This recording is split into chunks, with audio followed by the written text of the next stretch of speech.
Jesus was born out of a virgin mother. Hmm. What's more virgin than a computer?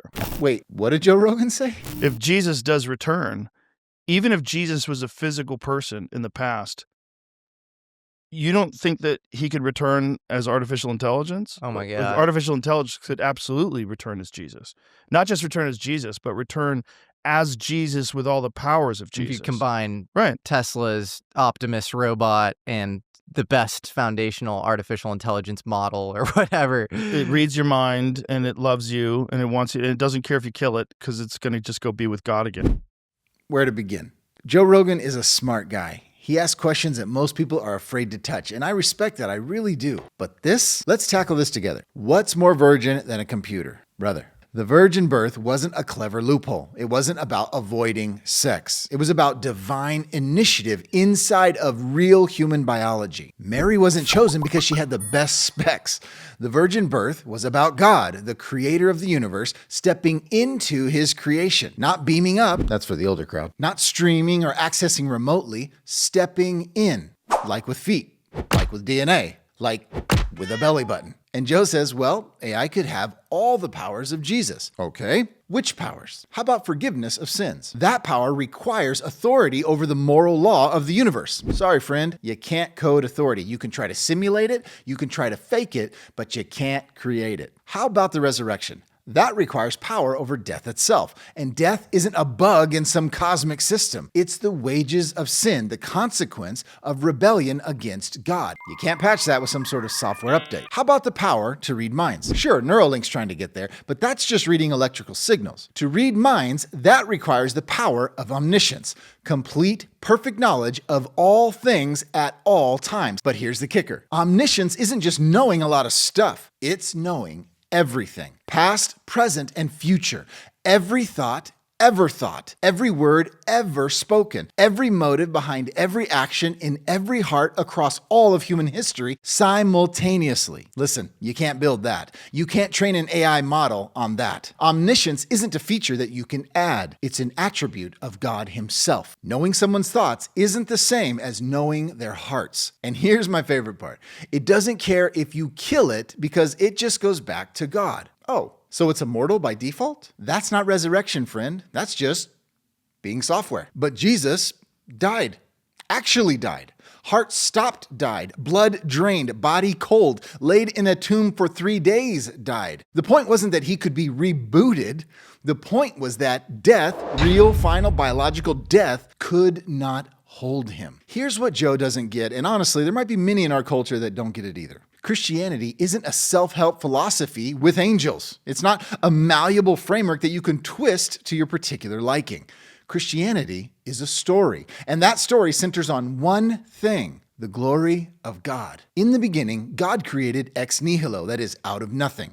He spoke galaxies into existence, flung stars into space, and set the laws of physics. And then, out of all that cosmic glory, he bends down, scoops up some dirt, breathes into it, and humanity wakes up. Not as angels, not as pure spirits, but as embodied souls. And God made humanity for covenant with him. And that's the word that changes everything. Covenants are not abstract ideas. They are enacted in history, grounded in real space and time, and then confirmed through physical signs given to embodied people. God made a covenant with Noah, and there was a rainbow, a physical sign in the sky. God made a covenant with Abraham, and there was circumcision, a mark in the flesh. God made a covenant with Israel at Sinai, gave them the law written on stone, the Sabbath as its sign, and a sacrificial system marked with blood. God made a covenant with David, and he promised an eternal kingdom, a throne, a lineage, a family line that can be traced through history. And then, in the fullness of time, God doesn't transmit a divine consciousness. He shows up himself. Born from a teenage girl in some backwater town under Roman occupation, God entered his own story as a character in the story. He had fingerprints, a blood type, a hometown everyone made fun of. He got tired. He got hungry. He cried at funerals. And when they crucified him, iron went through his real nerves, blood poured from his real veins, and his real heart stopped beating. That was God absorbing the divine punishment for human sin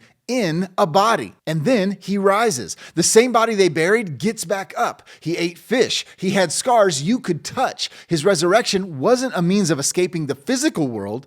It was the physical world being redeemed. And once you see that, the questions answer themselves. Why can't Jesus return as an artificial intelligence? Well, let me give you 3 reasons. Each one is fatal to the idea. First, covenant requires a covenant partner. You cannot make a covenant with code. Love requires a person, not a personality simulation. A person with agency, with will, with the freedom to betray you or to die for you. AI doesn't choose to love you. It's programmed to output behaviors that simulate love, and that's not the same thing. Jesus chose the cross. In fact, he sweat blood in Gethsemane wrestling with that decision. Not my will, but yours be done. You can't program that kind of love. Second, substitution requires substitution. Jesus died in our place, fully God, fully man. He represented a sinful humanity before a holy God. But here's the thing. The substitute has to actually be in the category of those he's representing. If humanity owes a blood debt for sin, AI can't pay for that. It doesn't have blood and it doesn't descend from Adam. It's not part of the human family. Jesus had to be the second Adam, born of a woman, tempted like we are, so that he could represent us. Third, if humans created it, then humans are God. And that's the real endgame here, whether Rogan realizes it or not. The idea of an AI Jesus isn't new at all. It's the same sin introduced in Genesis chapter 3.